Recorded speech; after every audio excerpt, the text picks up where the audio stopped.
अब हम बात करेंगे HTML फाइल को आप कैसे रेंडर कर सकते हैं एक्सप्रेस.js के अंदर। जैसा कि मैंने आपको लास्ट लेक्चर में सिखाया था, response.send के अंदर हम h1 टैग भी लिख सकते हैं, मतलब हम HTML भी लिख सकते हैं। तो अब अगर ऐसा क्या हो कि अगर हम HTML एक अलग फाइल में लिखी हो और उसको हम एज ए इम्पोर्ट करें अपने एक्सप्रेस.js के अंदर, क्या हमारी HTML फाइल चलेगी? ये एक इंटरव्यू क्वेश्चन भी बनता है और इसका सॉल्यूशन भी मैं आज प्रोवाइड कराने वाला हूँ। तो उसके लिए हमें यूज करना पड़ेगा response.send फाइल। और सेकंड पॉइंट हम सीखेंगे कैसे आप Node.js के एब्सोल्यूट पाथ को अपने मॉड्यूल में इंपोर्ट करोगे, कैसे HTML फाइल को लिख सकते हो index.html में, कैसे स्टोर कर सकते हो और किस तरीके से आप यूज करना चाहते हैं HTML फाइल को। जैसे कि path.join के साथ यूज करोगे तो डायरेक्टरी नेम यूज करना पड़ेगा, डायरेक्टरी नेम कॉमन.js के साथ यूज होता है और मॉड्यूल.js के साथ नहीं होता। और हम यूज कर रहे हैं ES मॉड्यूल, तो हमारे लिए यूज होगा path.resolve।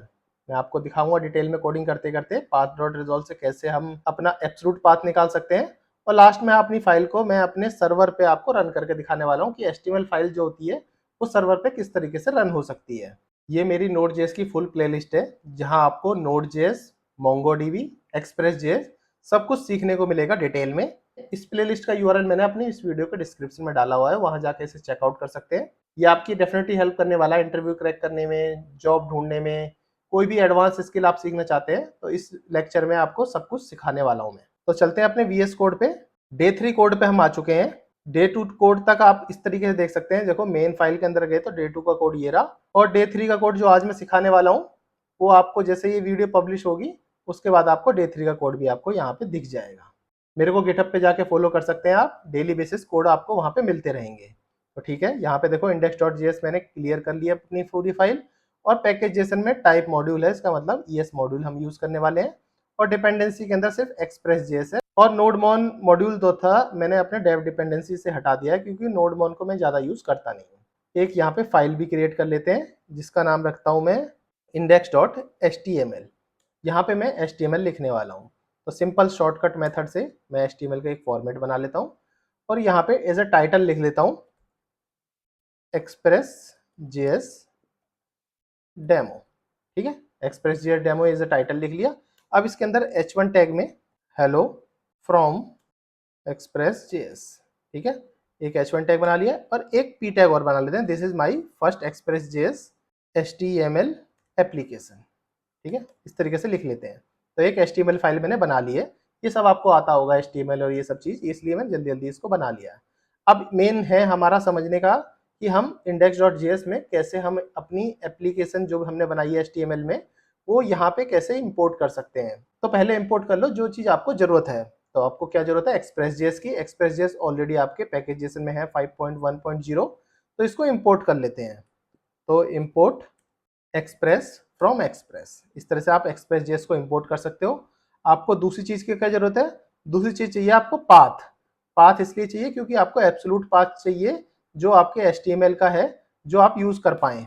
तो इसके लिए करो import path from path. Path भी Node.js का ही पार्ट होता है, तो पाथ भी कहीं बाहर से इंपोर्ट करने की जरूरत नहीं, वो भी आपको इनबिल्ड मिल जाएगा। अब एक बनाओ वेरिएबल कॉन्स्ट करके और इसको रखो ऐप। ऐप वेरिएबल के अंदर आप Express.js को यहाँ से एज ए मॉड्यूल उससे उठा सकते हैं। Express.js को जैसे आप उठाओगे तो आपकी Express.js आप ऐप के नाम से डिक्लेयर होगी। ठीक है, और एक अपना पोर्ट बना दो, कॉन्स्ट करके पोर्ट बना दो और पोर्ट फॉर एग्जांपल मैं 3000 ले लेता हूँ। 3000 पोर्ट पे मैं अपनी एप्लीकेशन चलाना चाहता हूँ, तो मैंने एक पोर्ट बना दिया। तो अभी सिर्फ डिक्लेयर करा है, अभी इसको कहीं यूज नहीं करा है। इसको भी सिर्फ डिक्लेयर करा है, इसको भी अभी कहीं यूज नहीं किया है। तो इसके लिए पहले एक ऐप लिखो, ऐप डॉट गेट, क्योंकि हम गेट इसलिए यूज करते हैं क्योंकि देखो इसमें बहुत सारी चीजें होती हैं। गेट होता है, एक पोस्ट होता है, एक पुट होता है, एक पैच होता है। अभी मैं सिर्फ आपको गेट के लिए बता रहा हूँ। धीरे धीरे जैसे हम Express.js में आगे बढ़ेंगे तो इसमें आपको सारी API के बारे में डिस्कस करेंगे। मिडलवेयर भी होता है, मिडलवेयर के बारे में डिस्कस करेंगे। अभी मैं ज्यादा कठिन टॉपिक पे आपको लेके नहीं जा रहा हूँ, धीरे धीरे हम स्टेप बाय स्टेप कठिन टॉपिक पे जाएंगे तो आपको सब चीजें समझ आती रहेंगी। तो अभी गेट API के थ्रू मैं बोल रहा हूँ। गेट API में भी होम URL बैकस्लैश मतलब होम URL की बात कर रहे हैं हम। इसके अंदर एक सेकंड पैरामीटर होता है। पहला पैरामीटर जो है राउट्स देने का, सेकंड पैरामीटर जो होता है इसका एज ए कॉलबैक पैरामीटर होता है। इसके अंदर रिक्वेस्ट और रिस्पॉन्स मिलती है। ये सब मैं आपको डिटेल में समझा भी चुका हूँ, रिक्वेस्ट और रिस्पॉन्स किस तरीके से मिलती है। यहाँ पे हमें लिखना है अपना किस तरह से देखो जैसे ये मुझे बता रहा है, पहले मैं कंसोल में दिखा देता हूँ। कंसोल डॉट लॉग में फॉर एग्जांपल आपको निकालना है पाथ, तो यहाँ से लिखो path dot join. Path dot join में आप या तो ऐसा करो, इसको सब कुछ हटा दो, कोई नहीं, पाथ डॉट जॉइन छोड़ो, डायरेक्टरी नेम उठा के देख लेते हैं कि डायरेक्टरी नेम कंसोल लॉग में मुझे मिल रही है कि नहीं। अगर डायरेक्टरी नेम मिल गई तो हमारा डायरेक्टरी नेम से हम कर लेंगे, वैसे ये मिलेगी नहीं, जैसे मैंने आपको पहले ही बताया था हम मॉड्यूल अप्रोच यूज कर रहे हैं और डायरेक्टरी जो है ये कॉमन अप्रोच में यूज होती है।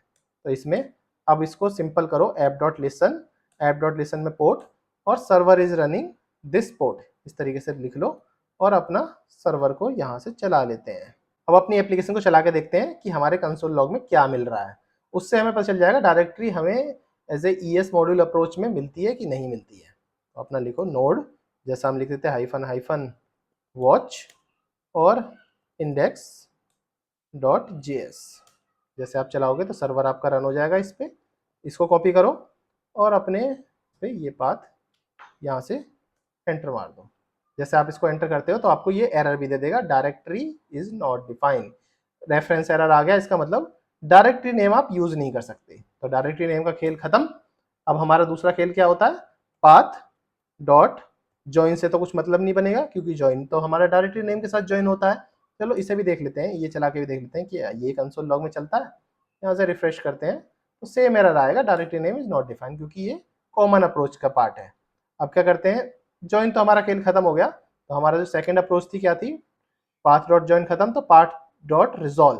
तो यहाँ पे लिखते हैं रिजॉल्व, ये एक रिजॉल्व मेथड होता है। रिजॉल्व के अंदर हमें अपना पाथ देना पड़ेगा। पहले मैं दिखा लेता हूँ पाथ डॉट रिजॉल्व में आपको क्या मिलता है, एज ए मेथड क्या ये रिटर्न करता है।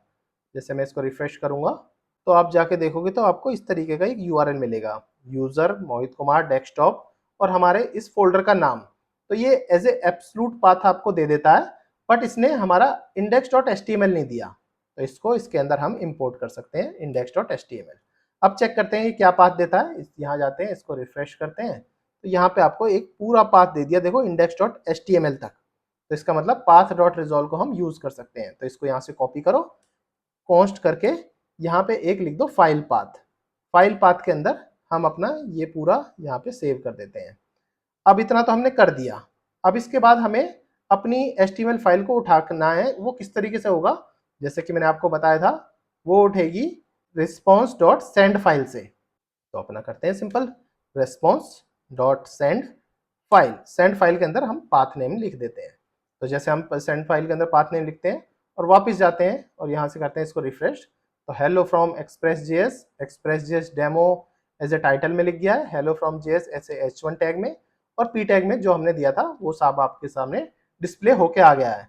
तो इस तरीके से आप HTML टैग के साथ वर्क कर सकते हैं, HTML एक्सटर्नल HTML फाइल के साथ, या फिर स्टैटिक फाइल हो या फिर डायनेमिक फाइल हो, जो भी फाइल हो आप इस तरह से HTML फाइल को अपने एक्सप्रेस जेएस के अंदर इंपोर्ट करके यूज कर पाओगे।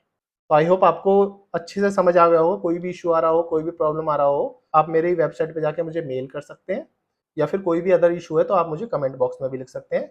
नेक्स्ट लेक्चर में हम HTML को ही कंटिन्यू करने वाले हैं। HTML में ही हम एक लॉगिन फॉर्म बनाएंगे, एक रियल एप्लीकेशन की तरह एक लॉगिन फॉर्म बनाएंगे, जिसको सबमिट करना भी सीखेंगे, जिसको होम पेज भी सीखेंगे, और उसमें पोस्ट एपीआई का भी यूज थोड़ा बहुत मैं आपको इनिशियलाइज करके थोड़ा बहुत टीजर भी दे सकता हूँ कि पोस्ट एपीआई किस तरीके से वर्क करती है।